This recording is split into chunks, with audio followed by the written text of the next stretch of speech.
नमस्कार, बाजार आज और कल में आप सभी का स्वागत है। मैं हूं स्वाति रायना। इस शो में हमेशा की तरह हम आपको बताएंगे बाजार का आज का पूरा एक्शन, साथ ही कल के लिए क्या हो आपकी स्ट्रैटेजी। हमारे साथ शो में शामिल हो चुके हैं जी बिजनेस के मैनेजिंग एडिटर अनिल सिंह भी। अनिल जी, बहुत स्वागत है आपका शो में। साथ ही आज हमारे खास मेहमान, परिचय करा दे कौन है। HDFC सिक्योरिटीज से VK शर्मा। शर्मा जी, बहुत स्वागत है सर। साथ ही पूरी रिसर्च टीम जो कि अलग अलग सेक्टर से जुड़ी खबर हम तक आज पहुंचाएगी। परिचय करा दे कुशल गुप्ता से, जानेंगे बाजार का पूरा हाल डिटेल में। SBI के नतीजे कैसे रहे हमें बताएंगे पूजा त्रिपाठी। HPCL के नतीजे और बायबैक पर अपडेट हम जानेंगे वरुण दुबे से। बर्जर पेंट्स के नतीजों का अनुमान और सन फार्मा के शेयर पर बुल और बेयर के तर्क हमें बताएंगी देवांशी आशर। बातचीत शुरू करें उससे पहले आज बाजार का कारोबार, उस पर एक नजर डाल लेते हैं। तो पूरे दिन हमने क्या देखा बाजार में? उतार चढ़ाव भरा कारोबार जरूर रहा, लेकिन तीसरे दिन हरे निशान में बाजार बंद होने में कामयाब जरूर रहे। प्राइवेट बैंक खासतौर पर यहाँ पर इस स्पेस में मुनाफा वसूली देखने को मिली, लेकिन आखिर में रिलायंस इंडस्ट्रीज के शेयर में खरीदारी आई, जिससे बाजार हरे निशान में बंद हुए। सेंसेक्स 355 अंकों की मजबूती के साथ 40,616 पर बंद हुआ। वहीं निफ्टी 95 अंकों की बढ़त के साथ 11,908 के लेवल पर बंद हुआ। आप सभी को मालूम है, अमेरिका में राष्ट्रपति चुनाव में वोटों की गिनती अभी जारी है। जो बाइडेन और डोनाल्ड ट्रंप के बीच कांटे का मुकाबला चल रहा है और बाजार पर अमेरिका की अस्थिरता का दबाव भी नजर आ सकता है। इसका ध्यान रखने की जरूरत है। FIIs और DIs के डेटा क्या कहते हैं उस पर भी नजर डालते हैं। FIIs यानी विदेशी संस्थागत निवेशकों ने कैश मार्केट में करीब 146 करोड़ रुपए की खरीदारी की है। वहीं DIIs यानी घरेलू संस्थागत निवेशकों ने करीब 8 करोड़ रुपए की बिकवाली की है।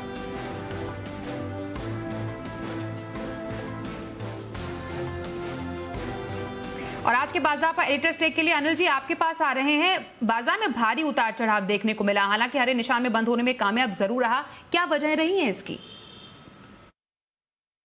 उम्मीद के मुताबिक भारतीय बाजारों में आज एक जबरदस्त उतार चढ़ाव वाला सेशन रहा और पूरी तरह से जिस तरह से डाउ फ्यूचर्स ऊपर नीचे, वैसे ही भारतीय बाजार भी। अमेरिका में चुनाव के रुझान जिस तरह से आए, वैसे ही बाजार ऊपर नीचे होते दिखे। फाइनली हल्की तेजी के साथ बंद होने में कामयाब हुआ निफ्टी और बैंक निफ्टी दोनों। इनफैक्ट निफ्टी तो बहुत अच्छा कहा जाएगा, 95 अंक मजबूत बंद हुआ है और 88 अंकों की तेजी बैंक निफ्टी में दिखी। सेंसेक्स जरूर 350 के दमदार उछाल के साथ बंद हुआ। अभी भी स्थिति साफ नहीं थी जब भारतीय बाजार बंद हुए। डाउ फ्यूचर्स 50 पॉइंट नीचे ट्रेड कर रहे थे। ये जरूर है कि नैस्डैक फ्यूचर 300 पॉइंट ऊपर थे, लेकिन किसकी सरकार बनेगी अमेरिका में, यह स्थिति साफ नहीं होने के बावजूद अगर बाजार इतनी मजबूती के साथ बंद होने में कामयाब रहा है तो ये बाजार की ताकत दिखाता है। हर एक गिरावट पर निचले स्तरों से खरीदारी आती दिखी और आखिरी 1.5-2 घंटे बाजार के लिए मजबूती भरे रहे और 11,900 के ऊपर जाकर निफ्टी बंद होने में कामयाब रहा। तो काफी हद तक ताकत दिख रही है और अगर नतीजों का रुझान या नतीजे फिर बाजार की उम्मीदों के मुताबिक आ जाएं और ट्रंप साहब अगर जीतने के संकेत दिखाएं तो फिर ये बाजार 12,025 पर भी रुकने वाला नहीं, उसके पार निकलने की तैयारी कल ही हो सकती है एक्सपायरी के दिन। और बैंक निफ्टी 26,000 के पार निकलकर और एक्शन दिखा सकता है। लेकिन ओवरऑल आज उतार चढ़ाव के बीच बाजार के लिए एक बेहतरीन ट्रेडिंग सेशन। जी अनिल जी, अब कल क्या लेवल्स रह सकते हैं निफ्टी बैंक निफ्टी के, साथ ही स्ट्रैटेजी क्या रहे ये भी हम आपसे समझेंगे। लेकिन आज किन सेक्टर्स में बाजार में सबसे ज्यादा मूवमेंट देखने को मिला वो जरा समझते हैं हमारे सहयोगी कुशल गुप्ता से। कुशल, आज काफी उथल पुथल भरा सेशन जरूर रहा, कहां पर अपसाइड मूवमेंट देखने को मिली और कहां पर डाउन साइड मूवमेंट थी शेयरों में?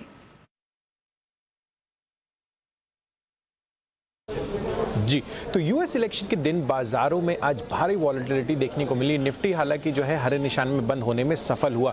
निफ्टी में चढ़ने वाले शेयरों की सूची देखेंगे तो उसमें इंडसइंड बैंक टॉप गेनर निकल कर आया, साथ ही सन फार्मा, डिविज लैब, जो इंटायर फार्मा स्पेस था वो आज फोकस में था, वहां पर काफी बढ़िया तेजी बनती हुई नजर आई। साथ ही रिलायंस इंडस्ट्रीज पिछले 2 दिनों की जो फॉल है वो कहीं ना कहीं फिर से रिकवर करते हुए नजर आए और करीब 3-3.5% की तेजी मार्केट में बनती हुई दिखी।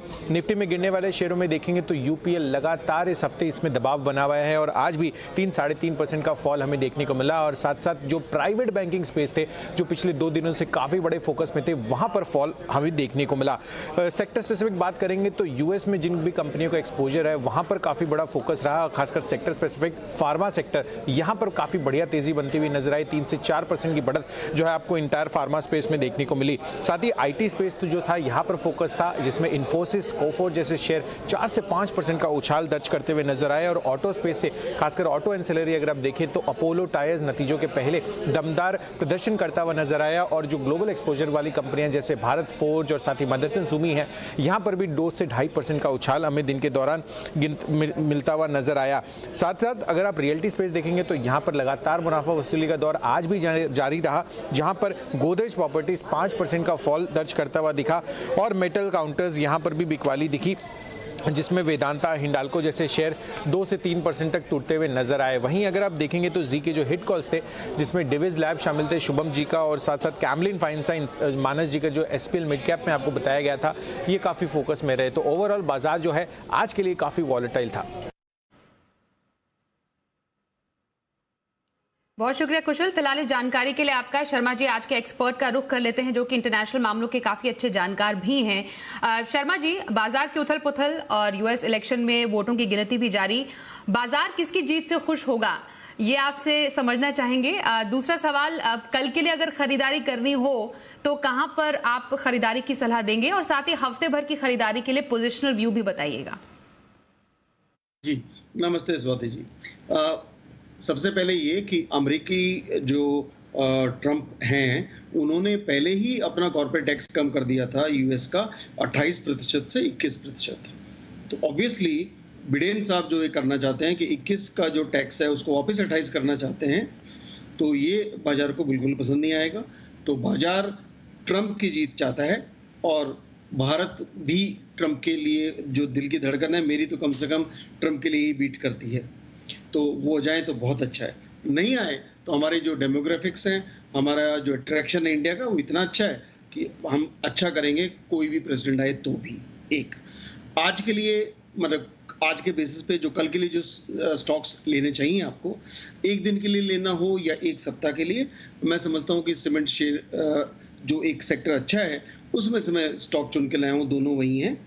तो पहला एक दिन के लिए अगर हम स्टॉक चुने तो बड़ा स्टॉक है अंबुजा सीमेंट, 264.50 स्पेसिफिक क्लोज हुआ है, 260 रुपये का स्टॉप लॉस रखें, और आप 273 का लेवल इसमें देख सकते हैं। उसके और ये ध्यान रखा जाना चाहिए कि अंबुजा ने करीब 52 वीक का नया हाई बनाया है, और सेक्टर तो अच्छा कर ही रहा है।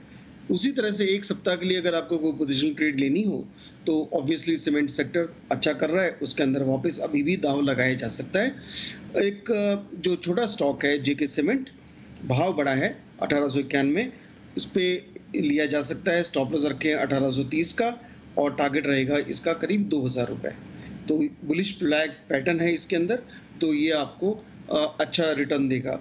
तो इसमें मैं ये बताना चाहूँगा निवेशकों को कि जो आपका फ्लैग या ट्रेडर्स को जो फ्लैग पैटर्न जो बना है जेके में, तो वो इस बात का द्योतक है कि यहाँ पे मूवमेंट जल्दी आएगा।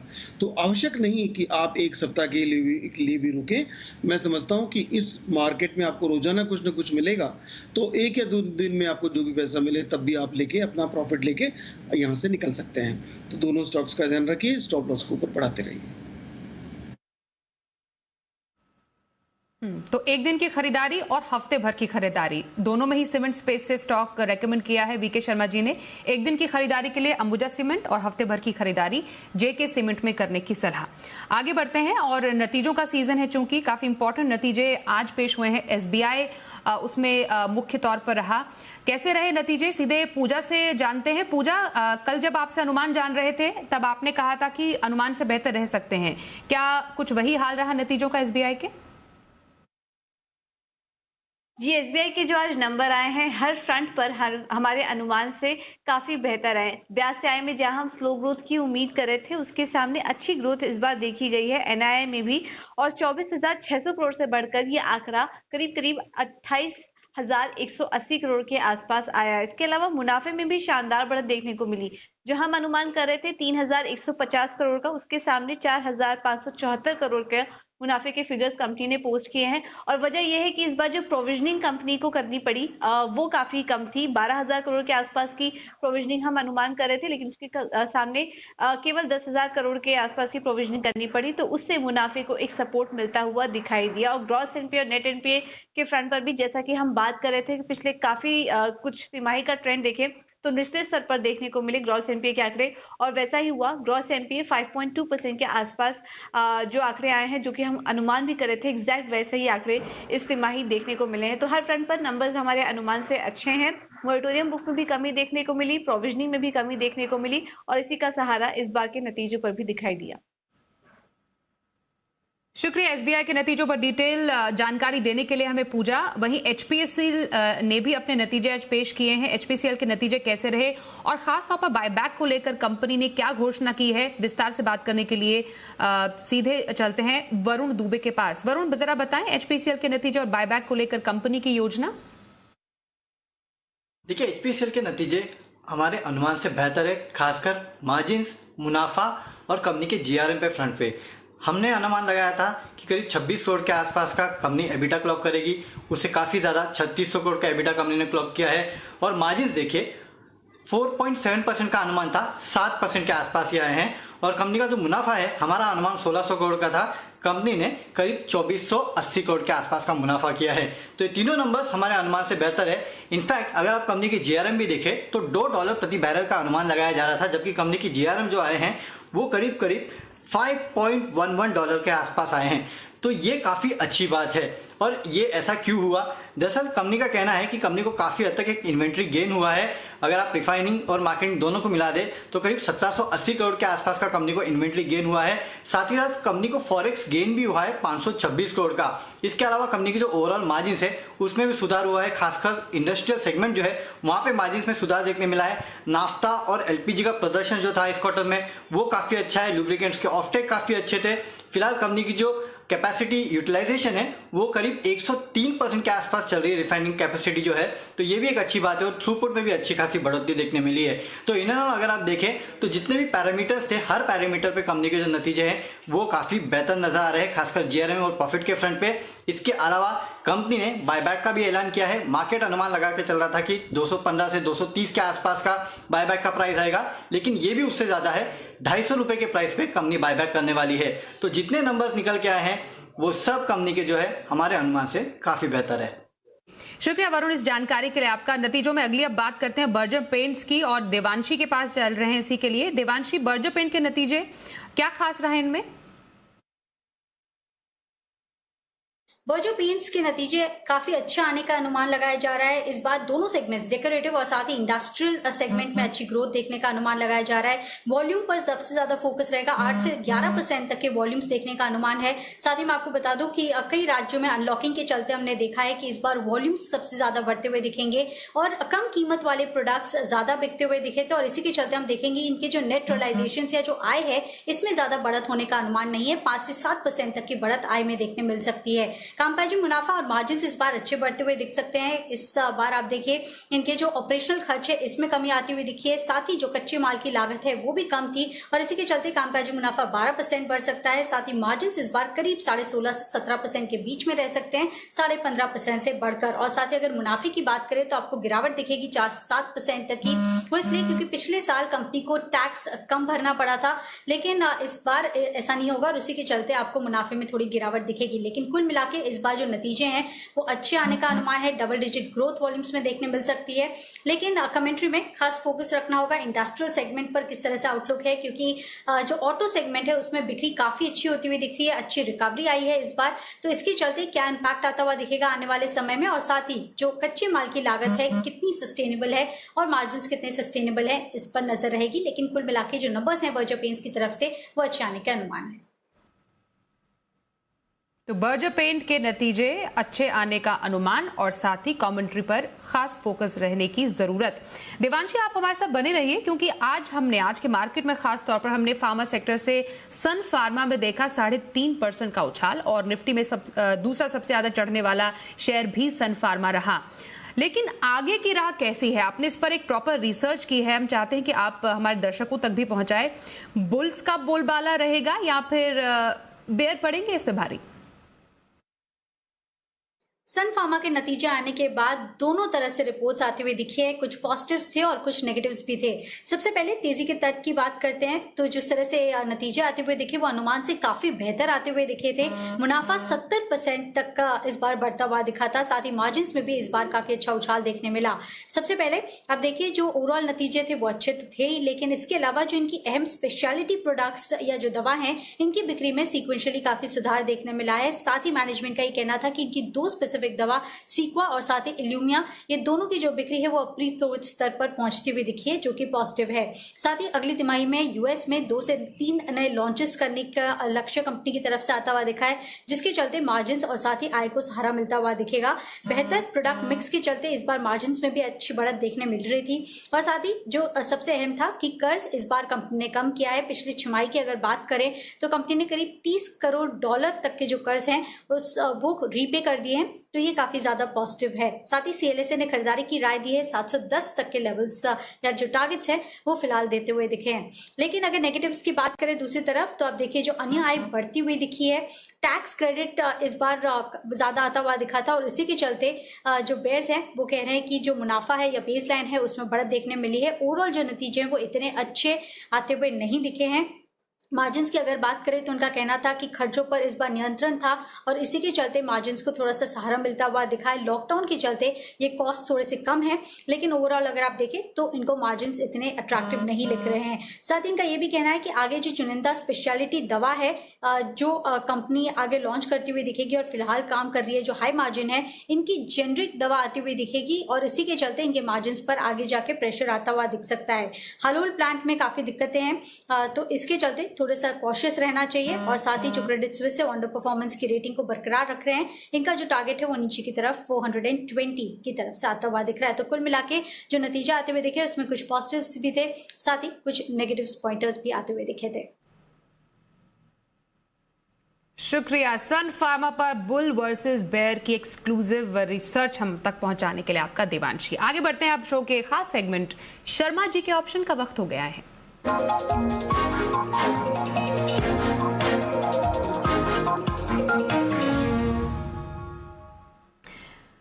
तो एचडीएफसी सिक्योरिटीज से वीके शर्मा जी आज हमारे शो के खास गेस्ट भी हैं और सर आपसे समझना यही चाहेंगे अब बम्पर कमाई का कौन सा ऑप्शन आप आज कल के लिए बताने वाले हैं?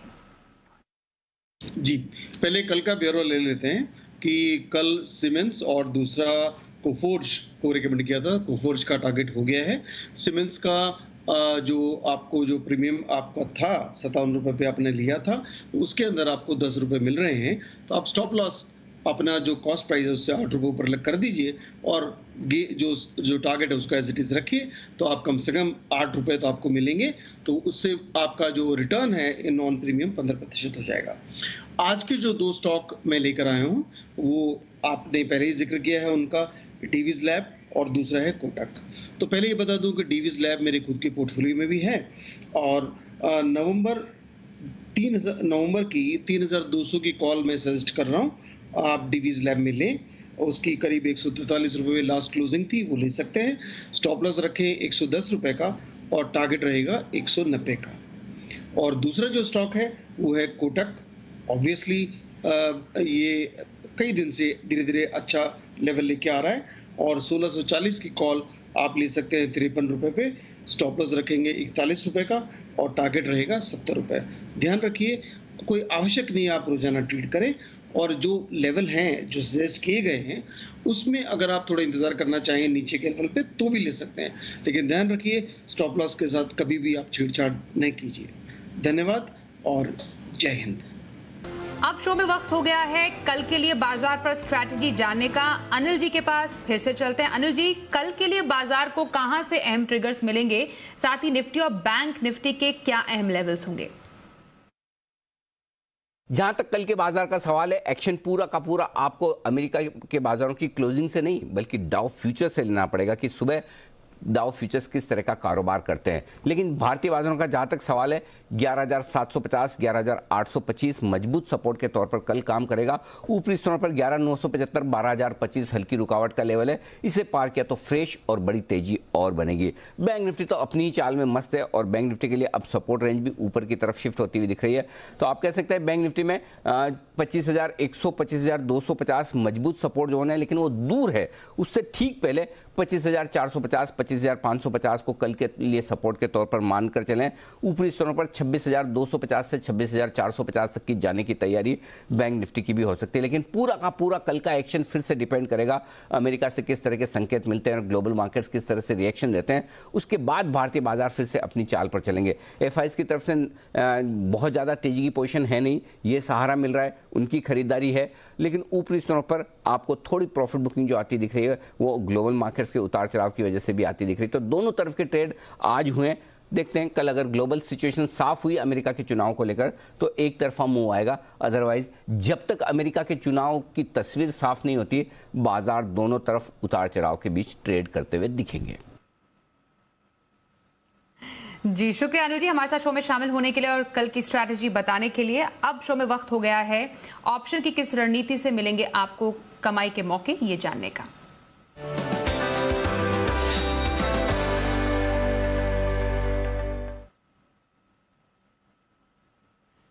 हमारे साथ खास मेहमान जुड़ चुके हैं फोन लाइन पर एसएमसी ग्लोबल के नितिन मुरारका। नितिन जी स्वागत है आपका सर शो में। ऑप्शन के जरिए कहां पर कल मौके बन रहे हैं? कल वीकली एक्सपायरी है, तो मुझे लग रहा है 12,000 की कॉल ऑप्शन लेनी चाहिए, जिसकी आज क्लोजिंग प्राइस 34 रुपीज के आसपास है। इसका स्टॉप लॉस 10 रुपए का बनता है और टारगेट करीब 60 से 65 रुपए का बनता है। और अगर स्टॉक में ट्रेड करना है तो एचडीएफसी बैंक, जिसके कारण आज बैंक निफ्टी में बाइंग आईटी काफी स्ट्रॉन्ग लग रहा है, इसके टारगेट करीब 1290 तक के होते हैं और स्टॉप लॉस हमें 1240 का रखना है। जी बहुत शुक्रिया नितिन जी हमारे साथ शो में शामिल होने के लिए आपका। अब वीके शर्मा सर आपके पास आ रहे हैं फिर से। लॉन्ग टर्म स्ट्रैटेजी कहां पर रखने की आज आप सलाह देंगे? जी बैंकिंग हम समझते हैं कि जिसके अंदर मैं कोटक और आईसीआईसीआई बैंक पहले जिक्र कर चुका हूं, कई बार जिक्र किया है आपके शोज पे, तो वो तो है ही। पर अगर आपको जो सेकंड लाइन में अगर कुछ खरीदना हो तो उसके लिए एक और स्टॉक पेश कर रहा हूं जिसका नाम है बंधन बैंक। बंधन बैंक लार्जेस्ट एमएफआई है और इसका जो मेजर जो बिजनेस आता है 90% तक वो वहीं से आता है। और ये ईस्ट में है, पूरी जो ब्रांचेज हैं करीब 62% इसकी वो पश्चिम बंगाल और असम के अंदर हैं और बाकी जो है बाकी भारत के अन्य क्षेत्र में। तो ये कंपनी इसका जो रिकवरी रेट है वो काफ़ी अच्छा है, तो उसके चलते हुए और इसके मार्जिन भी अच्छे हैं, करीब 8.2% का इसका नेट इंटरेस्ट मार्जिन है जो वन ऑफ द हाईएस्ट है। और 85% इसकी एक्यूरेसी, 95% इसकी एक्यूरेसी है लोन कलेक्शन की जो उन्होंने दिखाई। तो मैं समझता हूँ कि जो थोड़ी बहुत छूट है, जो ढिलाई रही है, उसके चलते थोड़े एनपीएस इधर उधर हो सकते हैं एक आध क्वार्टर, बट जो इसको जो नेट एनपीएस अभी भी जो है वो करीब 0.4 जैसे ही है, वो वन ऑफ द लोएस्ट है। तो ये अच्छा बैंक है जो पहले एमएफआई था और ये एक बैंक भी अच्छा बन चुका है। और इसकी जो ग्रेनुलरिटी है डिपॉजिट्स के अंदर वो काफ़ी अच्छी, रिटेल इसका जो डिपॉजिट्स हैं वो काफ़ी अलग अलग हैं, होलसेल पे डिपेंड नहीं करता है, जो बहुत अच्छी बात है। 38% कासा एक इन छोटे से बैंक के लिए बड़ी अच्छा है। तो मैं समझता हूँ कि इसको 312 का जो करंट भाव है यहाँ पे लिया जा सकता है और 377 हमारा टारगेट है। तो वहाँ पे अगर आप इसको बेचेंगे तो करीब 20% जैसा रिटर्न आपके लिए संभव है साल भर में पाने के लिए। जी तो बंधन बैंक में लॉन्ग टर्म स्ट्रैटेजी रखने की सलाह वीके शर्मा जी की। सर बहुत शुक्रिया आप हमारे साथ शो में आज शामिल हुए। साथ ही हमारे तमाम रिसर्च एनालिस्ट हम तक दमदार रिसर्च पहुंचाने के लिए आप सबका भी बहुत शुक्रिया। तो फिलहाल आज के लिए शो में बस इतना ही, कल फिर से होगी आपसे मुलाकात।